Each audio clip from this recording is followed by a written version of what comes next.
Welcome to this explainer. Okay, today we are diving into a story that honestly sounds like a surreal fever dream, but it actually packs one of the most profound philosophical punches in ancient literature. We're jumping straight into the Astika Parva, a fascinating section of the ancient Indian epic, the Mahabharata. The story we're unpacking today features some incredibly bizarre visual imagery.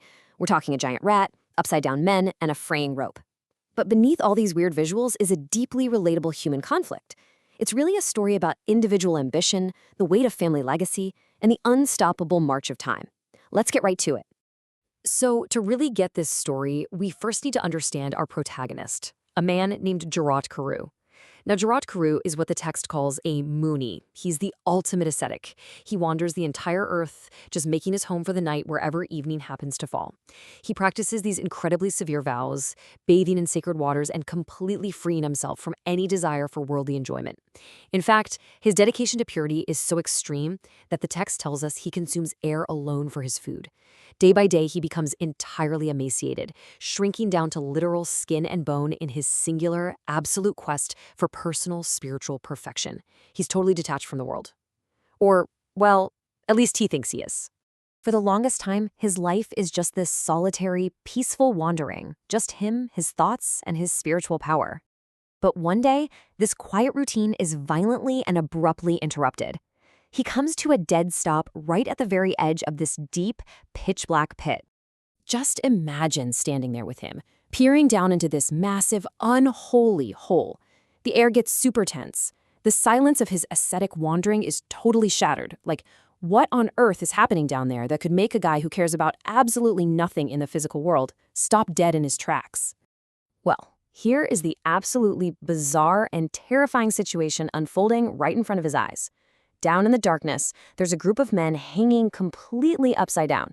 They're dangling over this abyss by a cord made of virana roots. But get this, the cord is basically destroyed. There's literally just a single fragile thread left intact. And as if that's not stressful enough, there is a giant rat with razor-sharp teeth living in the hole, and it is actively gnawing away at that very last thread. These guys are starving, miserable, and staring down an imminent, horrific fall. Now, what's really amazing here is Jaratkaru's immediate reaction. Even though he's supposedly completely detached from the world, his pity is instantly triggered. He humbles himself and practically begs to help them. He asks if their calamity can be averted by a fourth, a third, or even half of all that ascetic spiritual merit he's spent his entire life building up.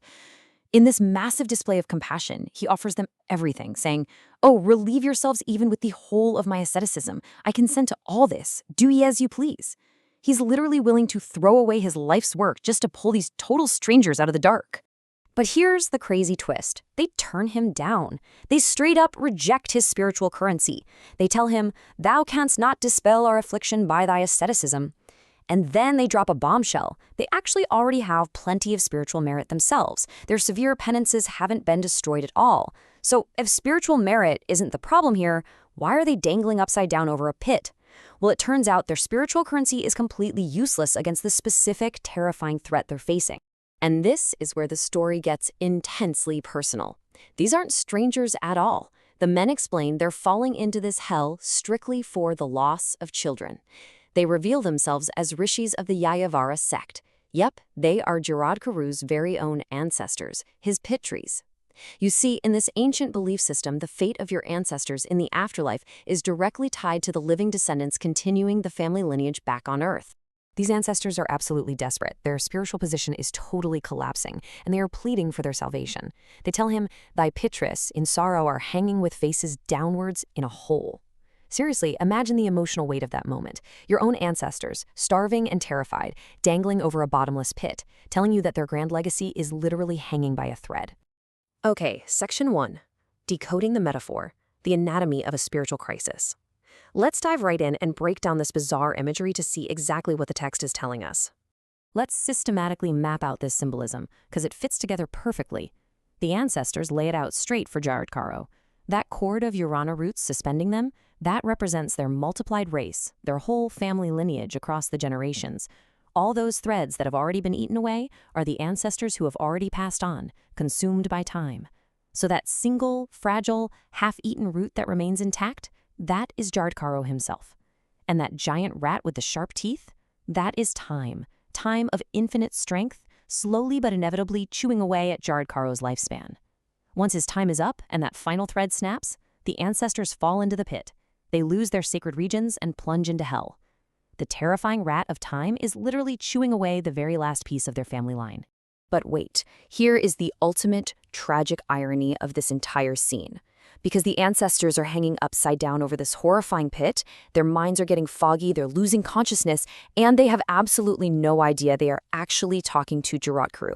They are begging this compassionate stranger to go out and find a guy named Jaratkaru, a guy they call a wretch who lacks prudence and heart, who has no wife, no son, and no relatives. They are pleading with Jaratkaru to go find Jaratkaru and tell him to wake up and take a wife. Which brings us to Section 2. Asceticism versus family duty, the core conflict. What we're actually witnessing in this dark hole is a monumental philosophical debate between isolated, personal, spiritual pursuits and our communal earthly responsibility. Now, what's really fascinating about this is how perfectly these two opposing worldviews are weighed against each other. On one hand, you have Jaratkaru's path.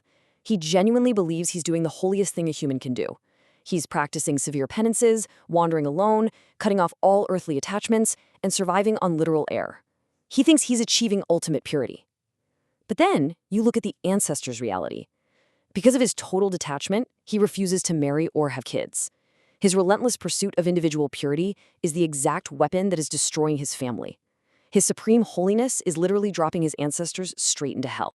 And this brilliantly illustrates the ultimate conclusion the ancestors draw in this text. They tell him point blank, whether it is asceticism or sacrifice or whatever else there be of very holy acts, everything is inferior. These cannot count with a son. In their worldview, all the individual holy acts in the universe, every fast, every solitary meditation session, they mean absolutely nothing if the family thread is deliberately broken. To them, true duty isn't just about perfecting yourself, it's about honoring the unbroken chain of existence that created you in the first place.